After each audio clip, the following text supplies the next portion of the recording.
हेडलाईन्सचे प्रायोजक आहे NBC bearings, लांब पळण्यासाठी। कर्जतमधील अजित पवार गटाच्या शिबिराचा आज दुसरा दिवस। अजित पवार आज शिबिरात समारोपाचं भाषण करणार। तटकरे आणि पटेलांच्या गौप्यस्फोटानंतर दादांच्या भाषणाकडे लक्ष। शिबिरातील समारोपाच्या भाषणानंतर अजित पवारांची पत्रकार परिषद। दुपारी 1 वाजता पत्रकार परिषदेला सुरुवात होणार। अजित पवार गटाच्या शिबिरात आज भुजबळांचंही भाषण। भुजबळ आज मराठा आरक्षणावर भूमिका स्पष्ट करण्याची शक्यता, तर कर्जतमध्ये मराठा संघटनांचा भुजबळांना विरोध।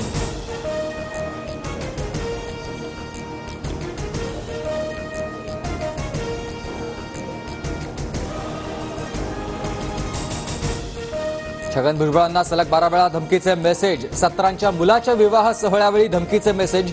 पुंडलिक नगर पोलीस ठाण्यात गुन्हा दाखल। भाजप राष्ट्रवादी शिवसेनेची युती 2004लाच होणार होती, प्रफुल्ल पटेलांचा दावा। तर फुटून गेलेले लोक काहीही आरोप करतात, संजय राऊतांचं पटेलांना उत्तर।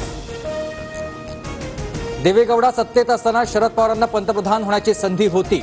145 पेक्षा जास्त खासदार त्यांच्या सोबत होते, मात्र पवारांनी सुवर्ण संधी गमावली। कार्यकारिणीच्या बैठकीत प्रफुल्ल पटेलांचा खुलासा। सुनील प्रभूंनी व्हीप पाठवला, तो मेल शिंदेंचा नव्हता। आमदार पात्रता प्रकरणात शिंदे गटाचा दावा।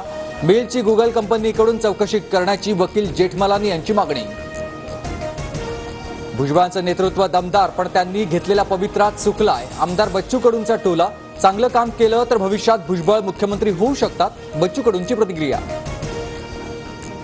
मनोज जरांगे पाटलांची आज जालन्यात सभा। 100 एकरच्या मैदानावर सभेचं आयोजन। सभेवर अवकाळी पावसाचं सावट।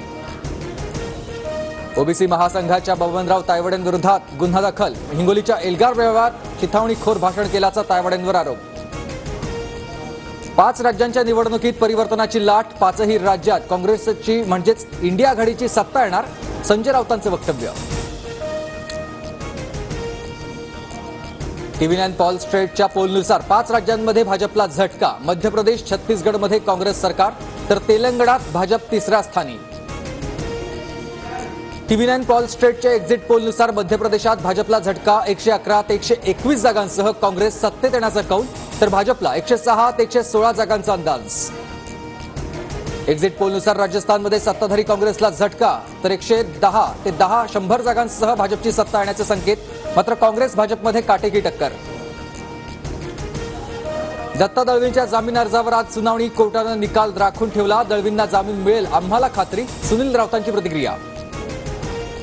राज्यात पुढील 24 तासात पावसाची शक्यता। उत्तर केरळपासून ते मध्य महाराष्ट्रापर्यंत हवेचा कमी दाबाचा पट्टा निर्माण। ईशान्य अरबी समुद्रात चक्राकार वाऱ्याची स्थिती। राज्यात अवकाळीमुळे 4 लाख हेक्टरवरील पीक उद्ध्वस्त, तर 3 हेक्टरपर्यंत नुकसान भरपाई देणार। सर्व पंचनामे एकत्रित करून न्याय देणार, शिंदेंचं आश्वासन। आजपासून कात्रजच्या दूध खरेदी दरात 2 रुपयांची घट। कात्रजचं दूध आता प्रति लिटर 55 रुपयांऐवजी 53 रुपयांना मिळणार। कोल्हापुरातील KMT बस चालक आजपासून बेमुदत संपावर। सेवेत कायम करण्याच्या मागणीसाठी चालकांचा संप। मध्य रेल्वेवर उद्या रात्री मेगा ब्लॉक। कल्याण अंबरनाथ विभागात अप आणि डाऊन मार्गावर ब्लॉक दरम्यान उल्हासनगर स्थानकाजवळील पादचारी पुलाचं काम होणार। आज भारत ऑस्ट्रेलिया यांच्यात चौथ्या T20 सामना रंगणार। भारताची मालिकेत 2-1 आघाडी। आज मालिका जिंकण्याची संधी। दक्षिण आफ्रिका दौऱ्यातही विराट आणि रोहितला विश्रांती। 1 दिवसीय संघाची धुरा KL राहुलकडे, तर T20चे नेतृत्व सूर्यकुमारकडे।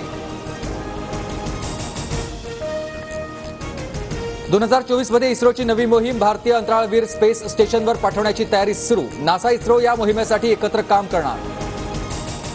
हेडलाईन्सचे प्रायोजक आहे एनबीसी बेरिंग्स, लांब पळण्यासाठी।